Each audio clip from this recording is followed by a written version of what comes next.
राम नाम की तो लूट मच गई ना। कांग्रेस क्यों तो अलग दिशा में चल दी, झोला टप्पल उठा के अपना। किसको न्याय दिलाने निकल गए? किसी को न्याय दिलाने नहीं, केवल दोगली राजनीति, झूठी राजनीति, बेवकूफ़ बनाने वाली राजनीति के पथ पर कांग्रेस चल रही है और ये बहुत दिन तक नहीं चलेगी। ना बहुत दिन तक आप देशवासियों को उल्लू बना सकते हैं, क्योंकि देशवासी अब सोशल मीडिया के ज़माने में है। तुम्हारे आगे का, पीछे का, कल का, परसों का सब दिख रहा है। की क्षमता देशवासियों की बढ़ गई है। अब कांग्रेस के किसी प्रपंच, किसी नाटक, नौटंकी, झूठ फरेब में ये देशवासी नहीं आने वाले। साथ ही ये भी मैं कहूँगा, अब ना युवती को, युवक को, ना बूढ़े को, ना जवान को, ना आदिवासी को, ना शहरवासी को कांग्रेस की ज़रूरत है।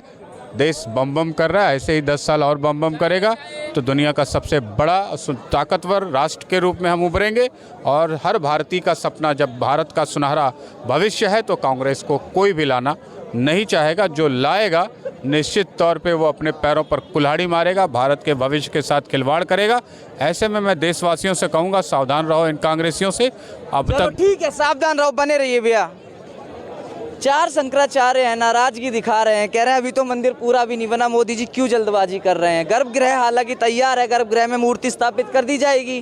शंकराचार्य जी ने कहा अगर आगे काम चलेगा तो मंदिर के ऊपर चढ़कर ही तो मजदूर काम करेंगे, तो क्यों जल्दबाजी कर रहे हैं। शंकराचार्य नाराज हो गए, कांग्रेस उधर नाराज हो गई, अखिलेश यादव नाराज हो गए। इसका एक जवाब सर, सीधी सीधी बात है कि पूरा का पूरा मंदिर के नाम पे राजनीति हो रही है। और राजनीति से किसको फ़ायदा हो रहा है? वो कह रहे हैं ना, स्वागत कीजिए राम आ रहे हैं, पर ये भी देख लीजिए कि राम किसके काम आ रहे हैं। ये रवीश का है ना एक लिखा हुआ, तो इस तरह से आप सोचिए। बाकी ठीक है, मतलब मैं तो इन चीज़ों में नहीं विश्वास करता कि आप मंदिर के ऊपर हैं या नीचे हैं या गर्भगृह या अधूरा है। लेकिन रियलिटी ये है कि आज जिस तरह का तमाशा जो बना रखा हुआ है ना, वो भारत के लिए अच्छा नहीं है। भारत को लोकतंत्र ख़त्म हो रहा है भारत में, ये निश्चित है। और सब लोगों को एक ही रंग में रंगा जा रहा है, सब लोगों को एक ही रंग से पेंट किया जा रहा है। तो मैं जवाब देता हूं इनको।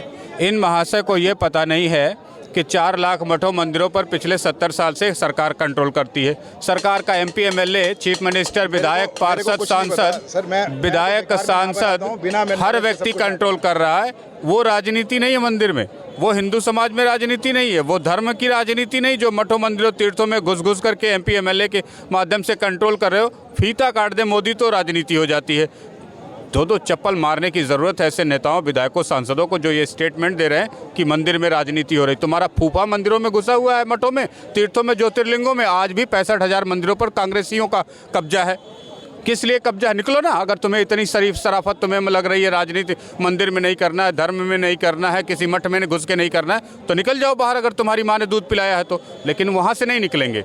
पर राम जी के काज में कहेंगे कि राजनीति हो रही। अरे जब तुम्हारे फूफा, नाना, ताऊ, चाचा सब सारे सगे संबंधी से लेके MP MLA तक राजनीति मठों मंदिरों में कर रहे हैं, तो भारतीय गालियाँ दे के उल्टा सीधा बोल के इस तरह से बातें की जाती हैं, तो मतलब ना तो ये डिबेट का स्तर है और ना मतलब जिस तरह से ये बोला जाता है ना, यही आगे आने वाले दिन में और ज़्यादा बढ़ेगा, और ज़्यादा बढ़ेगा। एक और बात चाचा, ये जो नहीं पता शब्द, मैं चाचा ही कह रहा हूँ, मैं तो कुछ नहीं कह रहा। मैं तो बात कर रहा हूँ कि यहाँ पर जो हमारे ये सम्मानित व्यक्ति आते हैं ना, ऐसे या जो भी आता है ना, तो एक गाना आजकल बड़ा वायरल हो रहा है, ना नाम नाम लियो, ना नाम नाम लियो, तुम बड़ी जवानी में डूब के मर जाओ चुल्लू भर पानी में।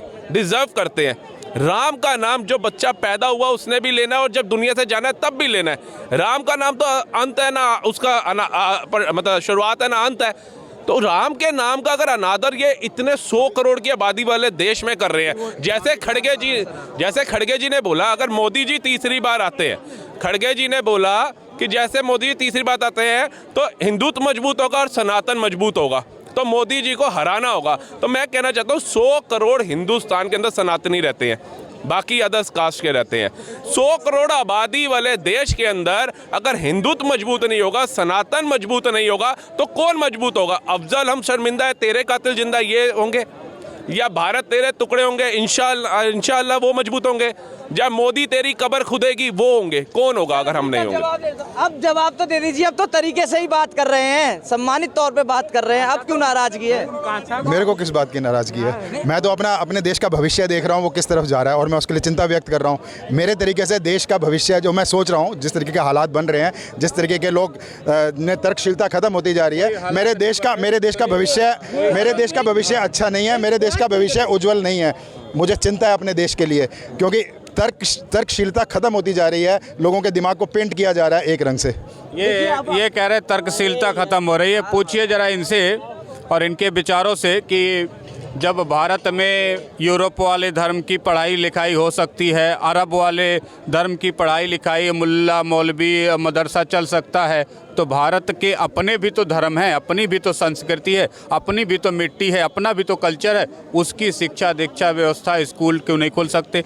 दूसरा, अगर साफ सी बात है, एक मंदिर पर सरकार का नियंत्रण है, कांग्रेस का नियंत्रण है, बीजेपी का नियंत्रण है, तृणमूल का नियंत्रण है, डीएमके का नियंत्रण है, केरला में नियंत्रण है, तो साफ सी बात होती है कि वो राजनीति है।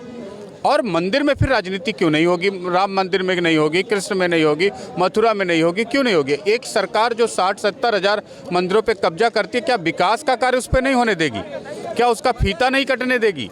क्या उसमें कोई पुजारी के महत्व को बढ़ने नहीं देगी? क्या किसी मंदिर के 2 ईंट रख देने से उस पर जाके धावा बोल देगी? ये तो नहीं हो सकता ना। राजनीति अगर आप वहाँ, मैं तो कह रहा हूँ, किसी की माँ ने दूध पिलाया तो मंदिरों को छोड़ के बाहर निकल जाओ।